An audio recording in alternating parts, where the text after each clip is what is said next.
Today, everyone want to become a successful person, but the main problem is क्या उसको उस success word का मतलब पता है? बिकॉज जिस लिटरेचर से ये वर्ड आया है ना, इंग्लिश लिटरेचर से, it says that there is no predefined meaning of a word success.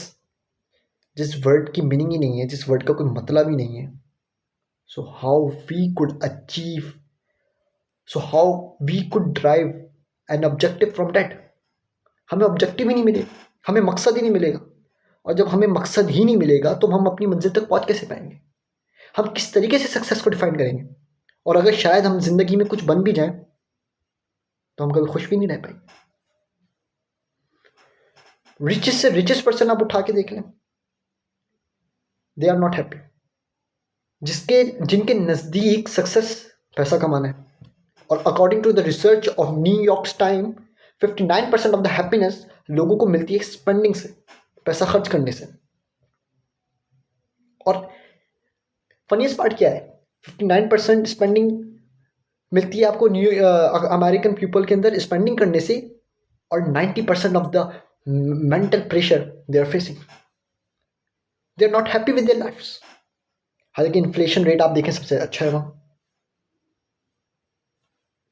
आपकी क्या कहते हैं, हाउस होल्ड आइटम्स चीपेस्ट हैं, living standard high, but they are not getting what they want because there is no clear objective.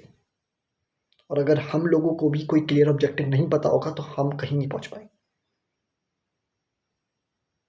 तो ये ज़रूरी है कि हमें इस वर्ड का मतलब पता हो.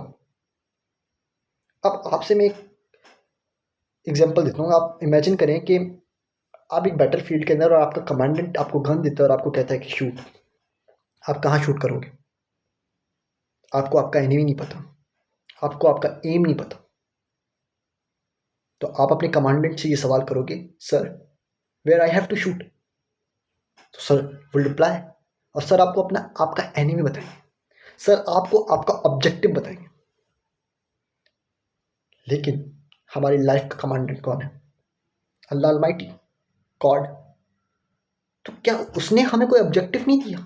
क्या उसने हमें कोई हमारे मंजिल मकसूद नहीं तय की है? And that is exact success. अगर आप उसको तलाश करो, अगर मैं और आप मिलकर उसको तलाश करें. सूरह रहमान के अंदर अल्लाह फरमाता है कि मैं इस दुनिया को तबाह बर्बाद कर दूंगा और ये खुदा की कौन कौन सी नेमत को झुठलाएंगे. मैं आपसे सवाल करता हूँ कि अल्लाह ने ये जो दुनिया है ना, ये बहुत खूबसूरत बनाई है. मैं आपको मिसाल देता हूँ कि मिसाल के तौर पे मेरे सामने एक खूबसूरत गिलास है, और उस गिलास को मैं आपके सामने तोड़ देता हूँ. तोड़ने के बाद मैं आपको बोलूँ कि कितना बेहतरीन काम किया, तो आप मुझे बोलेंगे कि सर जी आप पागल हुए हैं, ये बेहतरीन काम नहीं किया आपने. आपने एक खूबसूरत गिलास है उसको तोड़ दिया है. How could you say that कि ये एक अच्छा काम है? मैं नहीं कह सकता.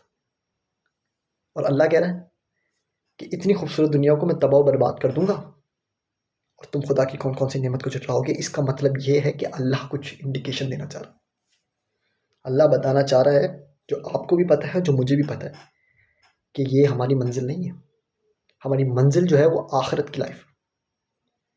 और अगर वो लाइफ जहाँ हम कभी मरेंगे नहीं, जहाँ हम हमेशा से रहेंगे, वो हमारी सक्सेस है, वो हमारा ऑब्जेक्टिव है, तो हमें हर वो काम करना है जो खुदा के नज़दीक सही है. पेरेंट्स की रिस्पेक्ट करना सक्सेस है क्योंकि खुदा के नज़दीक सही है. सोसाइटी काम करना for the welfare of the society, for the well beings of the society, खुदा के नज़दीक बेहतरीन है, सक्सेस है. पैसा कमाना खुदा के नज़दीक नहीं, ये ऑब्जेक्टिव खुदा के नज़दीक नहीं. हाँ, पैसा कमा के अल्लाह के लोगों की मदद करना, वही फॉर द सोसाइटी के लिए काम करना, टू अचीव सस्टेनेबल गोल्स, ये सक्सेस है. तो सक्सेस को देखना पड़ेगा, सक्सेस का नज़रिया चेंज करना पड़ेगा. और अगर आपने ये सोच लिया कि मेरे नज़दीक सक्सेस से पैसा कमाना है, आप पैसा कमा लेंगे, आप कभी ज़िंदगी में खुश नहीं रह पाएंगे. और अगर आपने ये सोच लिया कि मेरे नज़दीक सक्सेस ये है कि कोई मुझे खूबसूरत लड़की मिल जाए और मैं उससे शादी कर लूँ, तो ये भी कोई सक्सेस नहीं है. आप अपनी मंजिल तक पहुँच ही नहीं पाओगे कभी. तो ये चीज़ समझने की है कि जो खुदा हमें समझाना चाह रहा है, वो नहीं जो हमारा दिमाग, हमारा नफ्स और हमारा शैतान हमें समझाना चाह रहा है। अगर हम इस सक्सेस को नहीं समझेंगे, हम कभी अपनी ज़िंदगी में खुश नहीं रहेंगे, और जब तक हम खुश नहीं रहेंगे, हम हमेशा नाशुक्री करते रहेंगे और खुदा का कभी भी शुक्रगुज़ार नहीं रहेंगे। तो हमें काम करना है सस्टेनेबल गोल्स के लिए, हमें काम करना है सोसाइटी के लिए, हमें काम करना है पेरेंट्स के लिए। हमें हर वो काम करना है कि जिससे खुदा राज़ी। और जैसे-जैसे आप वो करते चले जाओगे, initial phase you will face the difficulty, but the final result will be आपके हक में होगा, आपके बेटरमेंट के लिए होगा। The final result will be in favour of you. So you have to decide what is the success, what is your objective of your life.